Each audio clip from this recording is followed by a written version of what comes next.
and everything, Mr. Fournier? We're good? You said good. Yeah, we're Okay. So my project's on social engineering, which is also known as hacking. So basically, this all goes within one cycle. So it's gathering information, planning an attack, acquiring tools to attack, and then use knowledge acquired, and then just continues to go back. So say I call you, I get a little bit of information, and I plan what I'm going to use it for.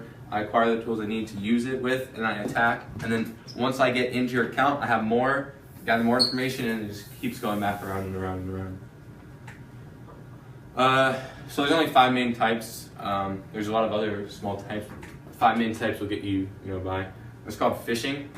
For phishing, you seek to obtain personal information using like urgency or stuff like that. This you only need about a phone and maybe a YouTube link. This one lady called. She spoofed his phone, so she made it so that it looks like it is his phone calling, and then she called his bank, and then had a baby crying playing in the background. And then she got all of his passwords changed, like to her email, her password, like within 3 minutes. Just by her being like, oh my God, my baby's crying, I'm sorry. Like, and then the person just wanted to be helpful, and then she got all his passwords changed to her passwords and was into his bank account.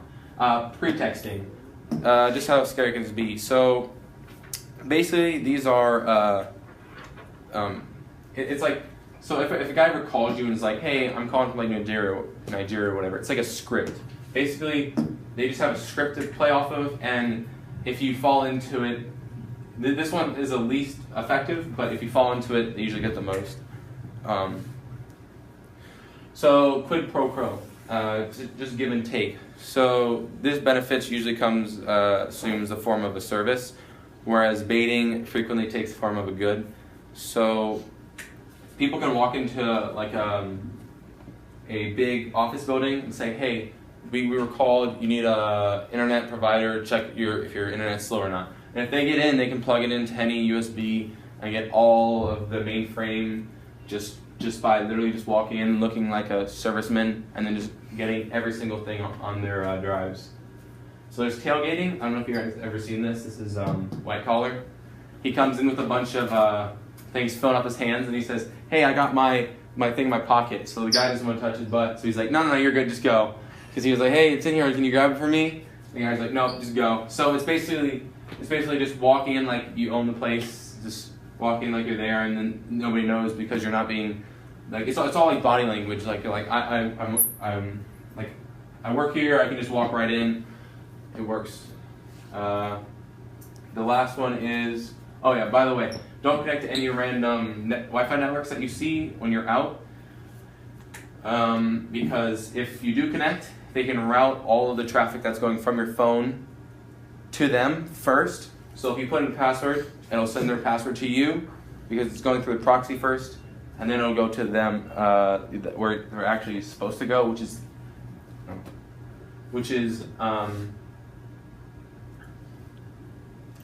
like the bank or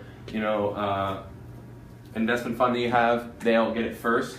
And also, if you're at your own home and you have your phone set up to auto connect to a Wi-Fi, every phone nowadays, even though they're made technological advances in like security, if they just spoof your Wi-Fi, put your Wi-Fi down, and then put their Wi-Fi for anyone can join, and if they copy the name exactly, your phone will automatically connect to it.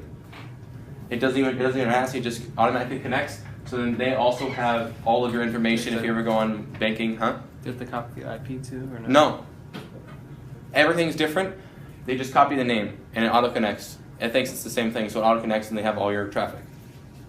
Literally, like, crazy. That's why I said you don't need to be very smart or technological savvy to be a social engineer. You can get into their Wi-Fi. Huh?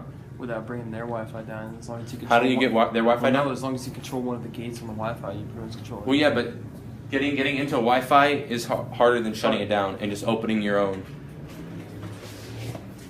So I don't know if any of you guys know what this is. This is the anterior cingulate cortex. This is the same part of the brain, which is right here, that feels bad when you're left out, is the same part that feels pain.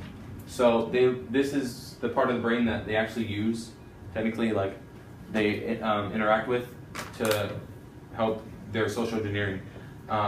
So they don't want to feel left out, so they associate with that with pain, and they don't want to feel pain, so they just kind of help you through willingness.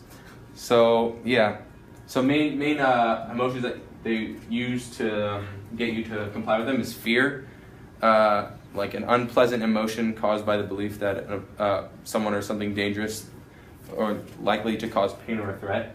So they're just afraid and they want to help you. Obedience, comply with an order, request or law to submission of another's authority. So basically using like a rule or law against you, like, oh, but if you don't do this, then the boss will be mad. So they just comply through obedience. Greed, selfish desire selfish desire for something, especially wealth or power. So if you tell them, oh, hey, I'm gonna give you money if you just help me, they're like, oh, I want money. So they just check out at that point. Helpfulness, willingness to help others. So some people just are nice, and then they pay the price for it.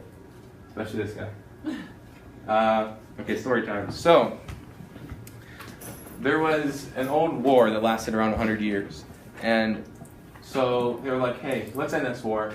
We're gonna give you a present.